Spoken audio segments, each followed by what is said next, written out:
여러분, 여러분들의 삶에 가장 중요한 것이 무엇입니까?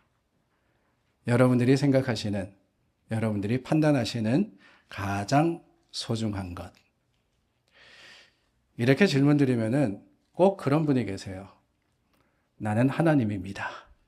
예수님입니다. 나는 우리 교회가 가장 중요합니다. 그렇게 미리 정답을 말씀하시면 제가 설교를 못해요. 빼고, 당연한 거 빼고 여러분들이 생각하시는 내가 가장 중요하게 여기는 것. 제 신학교 동기 중에 20대 후반입니다. 조금 일찍 머리가 빠지기 시작한 친구가 있습니다. 너무 열심히 공부를 해서 그런지 아니면 유전인지는 모르겠지만 신학교 올 때 이미 이 중간 부분은 다 날아가고 없었습니다. 그런데 그 친구가 언제나 항상 머리빗을 가지고 다니면서 틈만 나면 거울을 보고 빗질을 하는 겁니다. 아니, 빗어 넘길 머리카락도 별로 없는데 손질한다고 뭐가 다르지? 저희가 워낙 친했으니까 농담으로 그렇게 이야기를 했습니다. 대충 하라고. 표시 안 난다고. 그런데 그렇게 이야기하면은 정색을 하면서 이야기를 하는 거예요. 자기에게는 이 마지막 남은 몇 가닥이 너무나도 소중하기 때문에 잘 다듬어야 한다라고 말입니다. 저희가 졸업하고 헤어진 지가 벌써 25년이 다 되어 가는데 얼마 전에 이 친구가 캘리포니아에서 사역을 하고 있거든요. 제 유튜브에 뜬 겁니다. 왠지 모르겠어요. 갑자기 그 친구가 설교하는 게 유튜브에 떴는데 반가운 마음에 봤더니만 아니 이게 웬일입니까? 헌하던 머리가 꽤 거뭇거뭇한 거예요. 얼핏 봐가지고는 머리가 다시 났나? 요즘 좋은 약이 나온다던데 그렇게 관리하더니만 훨씬 좋아 보여서 왠지 기뻤습니다. 저도 그랬거든요. 25년 전에는 믿으시거나 말거나 저도 더벅머리였습니다. 머리숱이 너무 많아가지고 고민이었어요. 근데 나이가 들다 보니까 머리카락이 가늘어지고 곱슬머리가 되고 한 올 한 올 빠지기 시작하는 겁니다. 그러면서 그 친구의 마음이 이해가 되는 거예요. 아, 이래서 그렇게 소중히 여겼구나. 샤워할 때마다 그 바닥에 떨어지는 몇 올의 머리카락 얼마나 아까운지요. 지금은 좀 괜찮죠, 제가. 근데 그냥 괜찮은 게 아닙니다. 저도 노력을 많이 해요.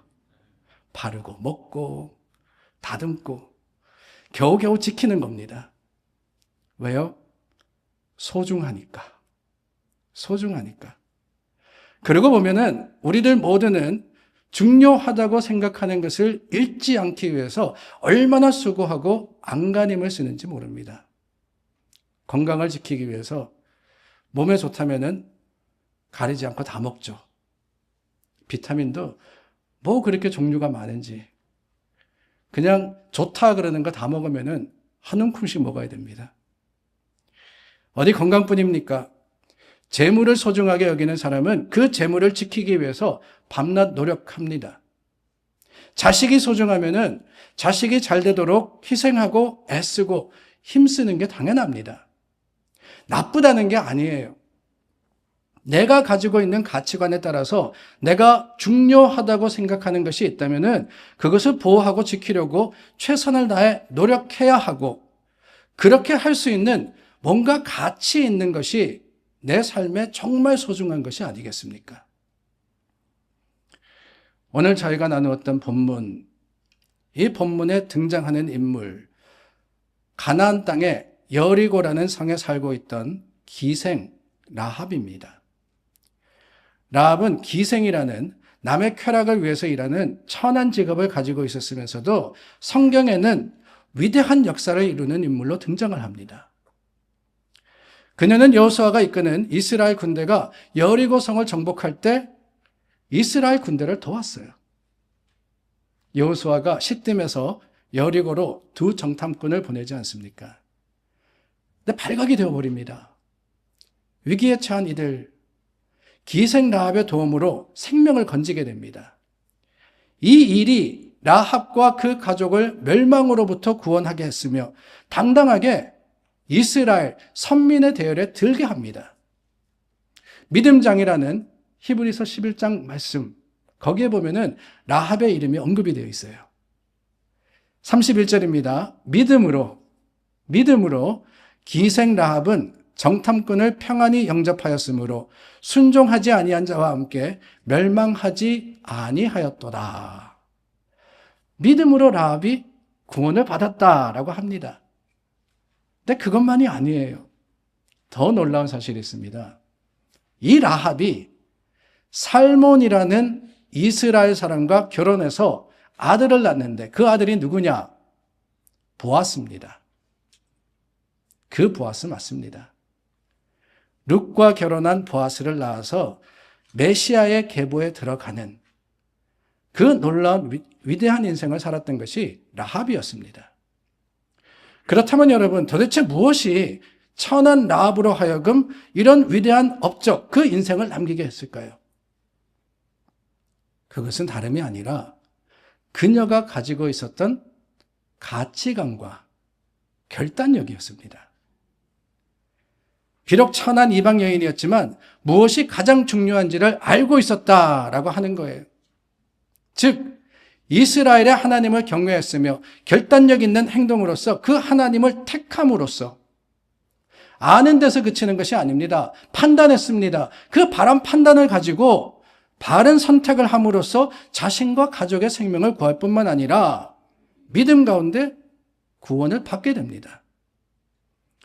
자신에게 있었던 어떤 것보다 그 구원을 소중하게 여겼으며 그것을 지키기 위해서 최선의 선택과 판단 그리고 행함이 있었기 때문에 사랑하는 여러분, 여러분들이 무엇을 가장 중요하게 여기느냐 여쭤봤습니다. 세상에서 소중한 것도 그렇게 애써서 우리가 지켜나가는데 하물며 하나님이 주신 비전과 또한 하늘의 약속은 어떠해야 하겠습니까? 오늘 저와 여러분, 라합을 통해서 일하신 하나님의 섭리와 그녀의 믿음과 결단을 보면서 우리 삶과 우리의 가치관도 재조명하는 그런 시간이 되기를 바랍니다. 라합이 살고 있던 곳, 멸망이 예고된 땅이었습니다. 여리고라는 이방성. 그런데 여러분, 그 성에서도 라합이라는 여인은 가장 하찮은 존재였습니다. 환경과 사정이 절대로 좋지가 않았어요. 오히려 하나님을 적대할 수밖에 없는 그런 삶의 모습 가운데 세상 사람들에게 무시받는 그 환경과 사정 가운데 있던 사람입니다. 그런데 그랬던 여인이 하나님의 구원을 받게 되는 거예요. 그 이유가 뭐냐? 그녀의 어떤 능력이나 가지고 있던 재물이나 소유는 아니었습니다. 다만 하나님을 아는 믿음과 그 믿음을 바탕으로서 무엇이 가장 중요한지를 깨닫는 지혜를 가지고 있었던 거예요. 본문 8절부터 11절 말씀해 보니까 라합과 여리고성의 백성들이 이스라엘이 출애굽할 때부터 하나님이 어떤 일을 행하셨는지 들어서 알고 있다라고 했습니다. 여리고성에 있던 모든 사람들이 다 이스라엘의 하나님에 대해서 들었다라고 하는 거예요. 그런데 여러분, 그 지식을 가지고 라합은 달랐습니다. 아는 데서 그친 게 아니에요. 믿었습니다. 너희의 하나님 여호와는 위로는 하늘에서도 아래로는 땅에서도 하나님이시니라. 라합의 고백 가운데는 다름이 아니에요. 이 하나님만이 유일하신 여호와시다라는 고백이 들어있는 겁니다. 같은 사실을 알았어요. 같은 사실을 들었습니다. 그러나 라합만이 여호와 하나님께 구원이 있음을 알고 그 믿음을 바탕으로서 가장 좋은 것을 선택했던 겁니다. 오늘 우리는 어떻습니까? 오늘을 살아가는 성도들은 아무리 하나님에 대한 지식이 없다 할지라도 라합보다야 더 많이 알고 더 많이 듣고 살아가지 않습니까? 그런데 어떤 삶을 살아가느냐? 우리가 들은 하나님, 우리가 아는 하나님, 그 하나님을 아는 지식에서 어떤 삶을 살아가느냐? 외려 하나님 두려워하기보다는 세상에 치우쳐 사는 일이 더 많지 않나라는 생각이 들어요. 하나님의 길을 걷기보다는 세상의 유혹과 쾌락에 빠져서 일시적인 즐거움을 추구하면서 살아갑니다. 그 원인이 뭐냐? 바로 잘못된 가치관 때문이 아닐까요? 무엇이 가장 중요한지를 깨닫는 판단력에서부터 흔들리기 시작하니까. 알았다면은 우리가 바르게 판단하고 바른 선택을 해야 되는데 그러지 못하니까 잘못된 것을 택하여서 잘못된 길을 가는 게 아니겠습니까? 하나님을 소중하게 여기고 하나님의 길을 가면 거기 구원이 있는 거예요. 그러나 하나님을 더 중요하게 여기는 것이 아니라 세상의 것을 추구하며 살아가다 보면 그 길의 결국에는 무엇이 있습니까? 멸망이 있을 수밖에 없는 겁니다. 라합은 하나님에 대한 소문만 들었지만 그를 믿습니다. 또한 하나님을 두려워하는 마음으로 악에서 떠나 하나님 백성의 편에 섰습니다. 그럴 때 구원이 그와 그 가정에 임했던 거예요. 그러므로 여러분, 무엇이 가장 중요한지를 깨달아 아는 판단력과 바른 가치관을 여러분들은 가지시기를 바랍니다. 세상이 혼란스러워요. 너도 나도 이게 더 중요하다, 저게 더 중요하다라고 하지만 하나님의 주시는 지혜 가운데 영원한 생명에 이어지는 가장 지혜로운 선택을 할 수 있도록 우리 주님을 의지하고 하나님께 기도하고 바른 선택을 하시는 여러분들이 되시기를 우리 주님의 이름으로 축원합니다. 그런데 여러분, 지혜로운 선택이 다는 아니에요. 하나님께서 주시는 지혜 가운데 무엇이 중요하고 무엇을 해야 하는지 깨닫는다. 거기서 그친다면은 조금 부족합니다. 그저 초상적인 믿음에 머물기 때문에 그래요. 하나님이 원하시는 믿음이 뭐냐? 그 믿음은 개념이나 지식이 아니지 않습니까? 하나님은 행동을 원하시는 거예요. 믿었으면 그 믿음대로 행하라라고 하십니다. 형식적인 믿음이 아닌 결단력이 있는 행동을 동반하는 삶을 하나님께서는 찾으시고 구하시기 때문에 그런 거예요. 하나님께서 인정하시는 믿음은 그렇습니다. 아는 것이나 믿는 것에 그치는 것이 아닙니다. 적극적으로 행하는 거예요. 죄에서 떠나라 그러면은 어떻게 해서든지 한번 떠나보려고 노력하는 거고요. 사랑하라 그러면은 어떻게 해서든지 마음에 내키지는 않아요. 그러나 내 손을 내밀어서 원수의 손을 한번 잡아보는 그 행동이 있는 믿음이야말로 하나님의 길을 걷는 결단력 있는 주님의 찾으시는 모습이 아니겠습니까? 믿음이 다가 아닙니다. 믿으면은요, 행해야 하는 거예요. 그런 이야기가 있지 않습니까? 큰 홍수가 나서 온 마을에 물이 차들어옵니다. 그때 하나님을 믿는 한 사람이 그의 집 1층 창문 밖을 내다보면서 배를 타고 피난하는 사람들을 지긋이 보고 있었습니다. 배에 탄 사람들이 그를 보면서 소리쳤습니다. 이 배로 와서 구원 받으세요. 이 배로 와서 생명을 구하시오. 그러자 그 사람이 대답합니다. 아니요. 나는 주님이 내 생명을 구원해 주실 것을 믿습니다. 1층에 물이 가득 차게 되자 그 사람은 2층으로 올라가서 창문에서 밖을 내다보았습니다. 다시 배를 탄 한 사람이 가까이 와서 그에게 생명을 구하라고 권면합니다.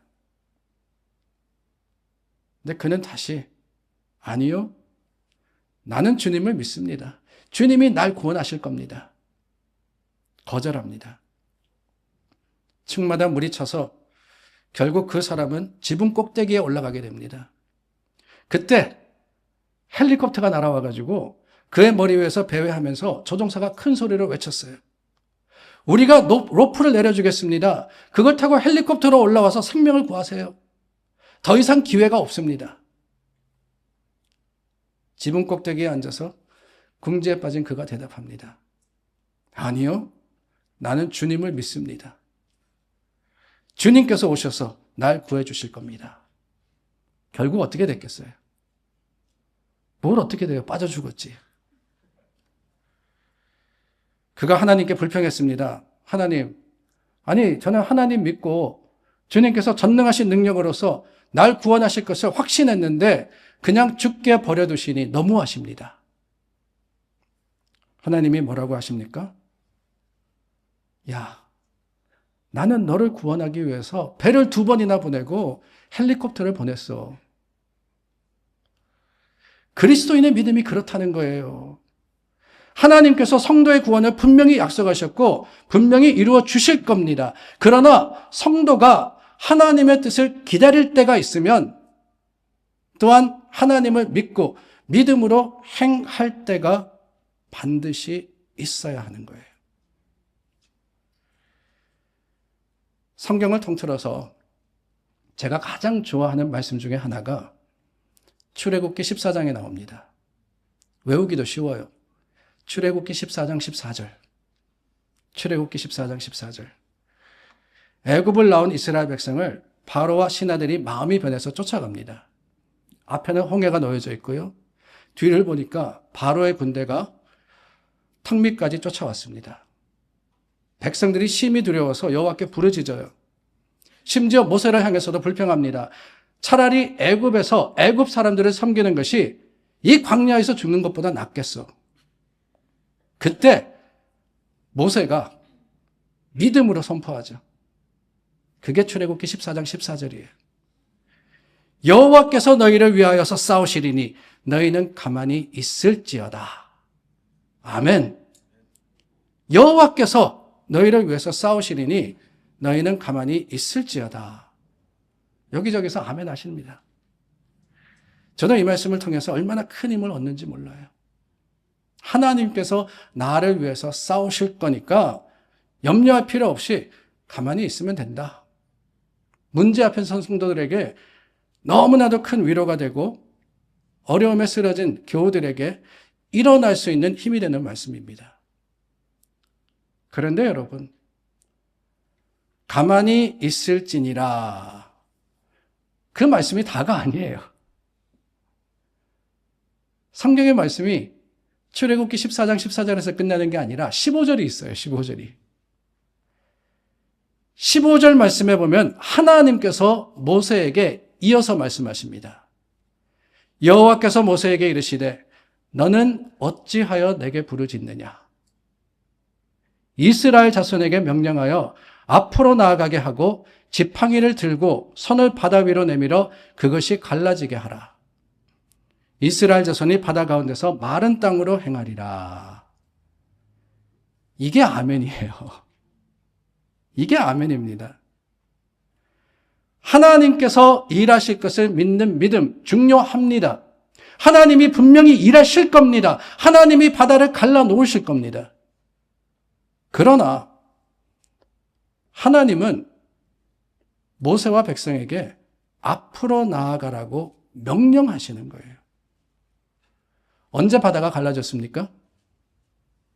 쫙 갈라지는 걸 보고 이스라엘 백성들이 지났느냐? 아니에요.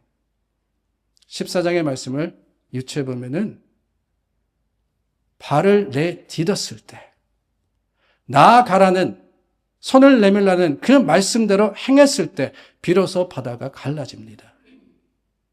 하나님이 할 수 있어요. 하나님이 하십니다. 하나님이 분명히 바다를 갈라 놓으십니다. 그러나 그 일을 위해서 하나님은 그냥 가만히 서 있는 게 아니라 기다리고만 있는 게 아니라 앞으로 나아가라. 여러분 한번 따라해 보세요. 앞으로 나아가라. 저희 교회 2026년 표어입니다. 앞으로 나아가라. 믿음 가운데 불가능해 보이지만은 하나님을 의지하여서 결단하여 실천할 때 그게 기적이 되는 겁니다. 예수님께서 십자가 죽음으로 구원의 길을 열어놓으셨죠. 그러나 여러분, 구원을 얻기 위해서는 반드시 우리가 자신을 부인하고 십자가를 지는 결단이 있어야 하는 거예요. 구원의 약속이 있기 때문에 가만히 있어 구원이 이루어지나 보자. 아닙니다. 앞으로 나가고 손을 들어서 구원의 주님을 우리가 영접할 때 하나님이 가라신 곳으로 가고 멈춰 서라면 서고 주님께서 명령하신 대로 행할 때 영원한 생명의 완성이 이루어지는 겁니다. 라합이 이스라엘의 정탐꾼을 숨겨준다는 것, 목숨을 갈 결단이 없으면 불가능한 일이었습니다. 그러나 그녀는 이러한 행동을 통해서 자신과 가족의 구원을 이루었던 거예요.